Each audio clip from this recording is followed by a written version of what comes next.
জাতীয় ফুল শাপলা, এটা আমাদের জাতীয় মার্কা, দলের কোনো মার্কা নয়।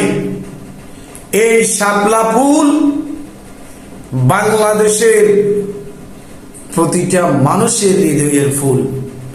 পবিত্র শাপলা ফুল যেন কোনো মব বাহিনীর মার্কা না হতে পারে। একটা কথা মনে রাখবেন, নির্বাচন কমিশনারকে ধন্যবাদ। জাতীয় ফুল ফল এই বিষয়গুলো যেন, পশু পাখি এগুলো যেন কোনো দলের মার্কা না হয়, কারণ দল যার যার, মার্কাটাও তার তার। কারণ হেতার দলের আর মার্কা নৌকায় নৌকার কথা কম, অতাগো দান দানের কথা কইব, অতাগো নাঙ্গল নাঙ্গলের কথা কইব, অতাগো হাত পাকা হাত পাকার কথা কইব, কিন্তু জাতীয় কোনো বিষয় মার্কা যেন না হয়। প্লিজ আপনার সিদ্ধান্তের জন্য আপনার কাছে আমরা অত্যন্ত আনন্দের সাথে একটা ধন্যবাদ পাঠাইতেছি নির্বাচন কমিশনার সাহেব।